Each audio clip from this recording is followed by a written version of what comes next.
नमस्कार, मैं हूँ राजदीप। तो आज के टाइम पे लोगों ने ये कहना शुरू कर दिया है कि अलास्का मीटिंग में ट्रम्प और पुतिन की जो मीटिंग हुआ था, इसमें ट्रम्प को साफ साफ पुतिन ने ये कह दिया है कि आने वाले दिनों में पुतिन नहीं रुकने वाले हैं, क्योंकि पुतिन ने कंडीशंस ही ऐसे रखे हैं जिस पर जेलेंस्की एग्री नहीं हो रहे हैं। तो आइए डिटेल में समझते हैं आखिर रशिया ने कैसे यहाँ पर बाजी मार लिया है।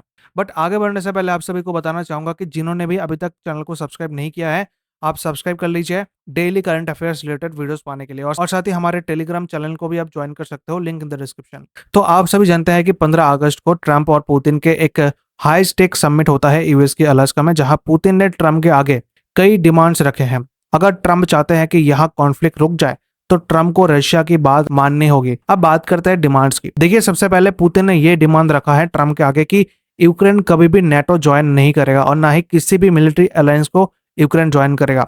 दूसरी डिमांड ये था कि डीमिलिटाराइजेशन, यानी यूक्रेन की आर्म्ड फोर्सेस की पावर को इतना हद तक कम कर देना होगा कि ऐसा लगे ही ना कि यूक्रेन के पास मिलिट्री है। मतलब साफ साफ ये पुतिन कह रहा है कि यूक्रेन के आर्म्ड फोर्सेस की पावर को बहुत हद तक कम कर दिया जाए, ताकि आगे आने वाले दिनों में मॉस्को के लिए यह थ्रेट ना बन सके। तीसरा डिमांड पुतिन ने यह रखा है कि डीनाजिफिकेशन, यानी यूक्रेन में जितने भी एंटी रशियन एलिमेंट्स या एंटी रशियन लोग हैं, इन्हें यूक्रेन से बाहर करना होगा। मतलब पुतिन कह रहा है कि यूक्रेन को ऐसा यूक्रेन बनना होगा जो आगे चलकर रशिया की हर बात मानने के लिए तैयार हो। साफ साफ यहाँ पर पुतिन प्रो रशिया यूक्रेन की बात कर रहा है।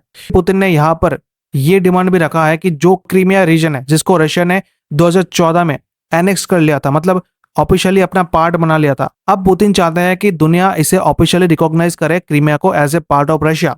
और साथ ही सबसे बड़ा जो डिमांड यहाँ पर रखा गया है पुतिन की तरफ से, वो ये है कि यूक्रेन के डोनेस्क और लुहांस्क, जो कि यूक्रेन के डोनबस रीजन का पार्ट है, इस पार्ट को रशिया को ऑफिशियली लीगली रशिया को हैंड ओवर किया जाए। आइए थोड़ा और डिटेल में समझते हैं। तो यहाँ पर आप देख पाओगे कुछ रीजन्स है। सबसे पहले तो खेरसोन देख लो, ज़ेपोरिजिया है, फिर डोनेस्क है, फिर लुहांस है। अब यहाँ पर सबसे पहले देखो, यहाँ पर जो लाल कलर का पार्ट दिख रहे हो ना, इन पार्ट पर रशियन मिलिट्री का कंट्रोल है, मतलब रशिया का कंट्रोल है। और जिन पार्ट पर लाल कलर का नहीं है, ये जो पार्ट देख रहे हो, ये जो पार्ट देख रहे हो, यहाँ पर अभी तक रशियन ने कंट्रोल नहीं कर पाया है।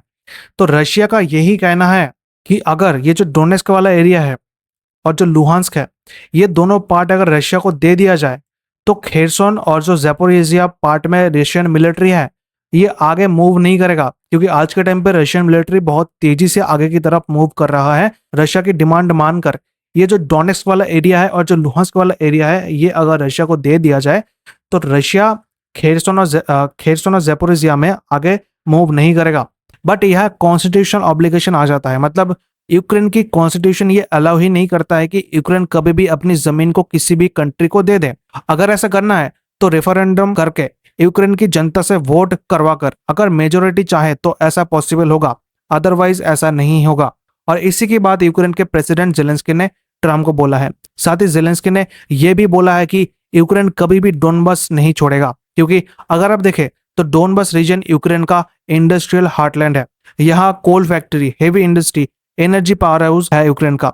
अगर रशिया इस रीजन का कंट्रोल ले लेता है तो यूक्रेन की जीडीपी और इकोनॉमी में इसका काफी बड़ा इंपैक्ट आएगा। साथ ही स्ट्रेटेजिकली डोनबस एक फोर्ट्रेस बेल्ट है। यहाँ ट्रेंचेस, बंकर्स, माइनफील्ड्स और डिफेंसेस 2014 से बने हुए हैं। मतलब यूक्रेन के लिए एक डिफेंस लाइन का काम करता है ये रीजन। अगर यूक्रेन डोनबस को खो देता है तो रशिया के लिए खार्किव, पोल्तावा, डीप्रो तक रास्ते खुल जाते हैं रशिया के लिए। तो इसी के ऊपर बातचीत करने के लिए जेलेंस्की यूएस पहुंचेंगे और ट्रम्प से बातचीत करेंगे कल। लेकिन जहां तक एक्सपर्ट्स का मानना है कि ट्रम्प हो सकता है कि प्रेशर डाले जेलेंस्की के ऊपर कि जेलेंस्की एग्री हो जाए लैंड देने के लिए।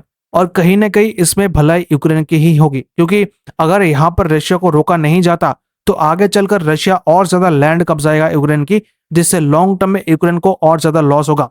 अभी हाल ही में रिपोर्ट्स आ रहे थे कि रशिया ने और एग्रेसिवली यूक्रेन की लैंड को कैप्चर करना शुरू कर दिया है।